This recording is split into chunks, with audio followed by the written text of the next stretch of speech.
శుక్లాంబరధరం విష్ణుం శశివర్ణం చతుర్భుజం ప్రసన్నవదనం ధ్యాయేత్ సర్వవిఘ్నోపశాంతయే.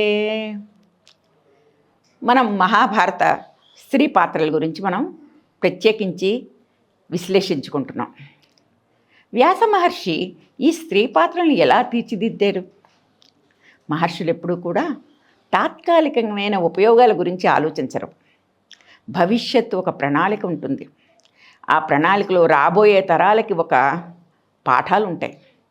ఇవన్నీ దృష్టిలో పెట్టుకుని చాలా సూక్ష్మమైన విషయాలని చాలా విశదీకరించి చెప్పిస్తారు తన పాత్రల చేత.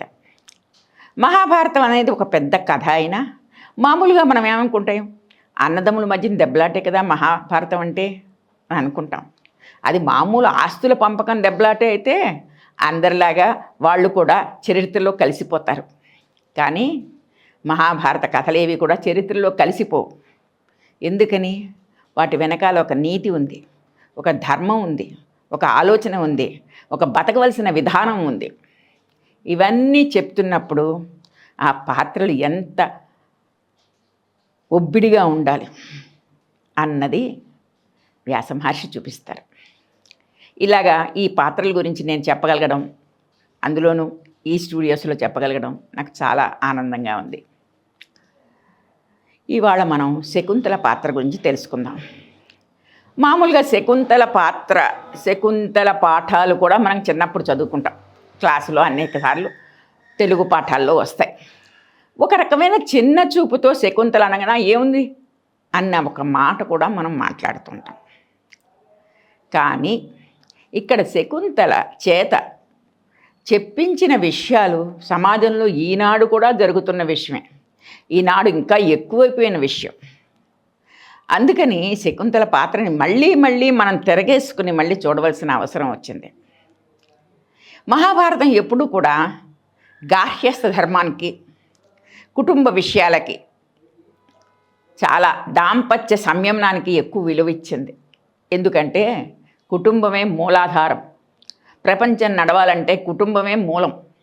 అందుకని ఆ కుటుంబంలో ఉన్న స్త్రీలు ఎంత ఒబ్బిడిగా ఉండాలి, ఎంత నీతిమంతంగా ఉండాలి, ప్రతి పదం వాళ్ళ నాలిక మీద వచ్చినప్పుడు ఎంత తులాభారంలాగా చూసి వేయాలి అన్నది మహాభారతం చూపిస్తుంది.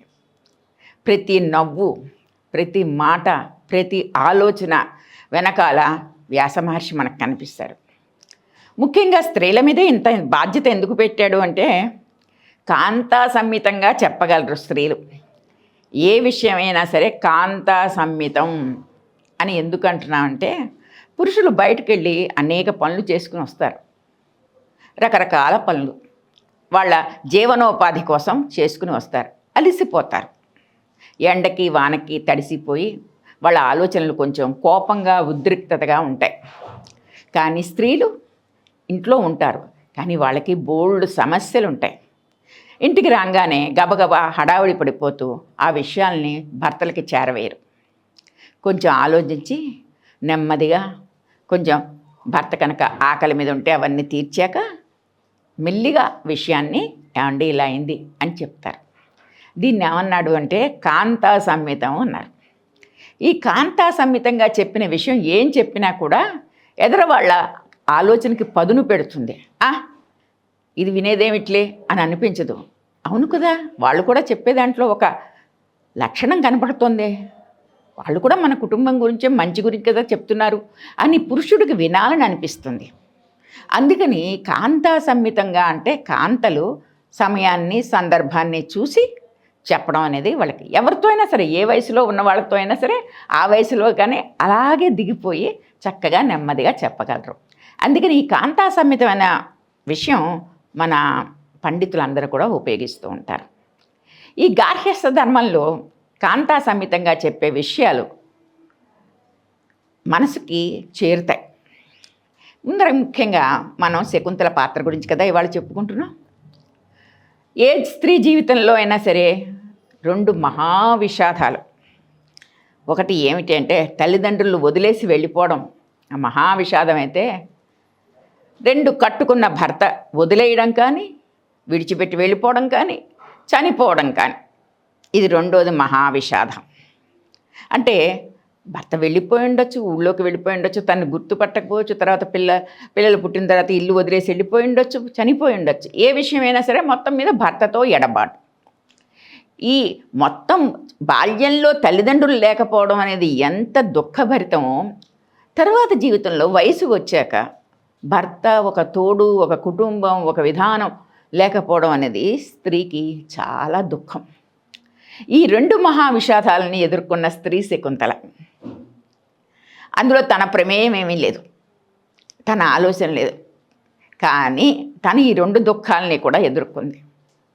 ఇప్పుడు మనం అందుకనే ఈ కాలంలో ఈ విషయాన్ని మరీ చెప్పుకోవాల్సిన అవసరం వస్తుంది.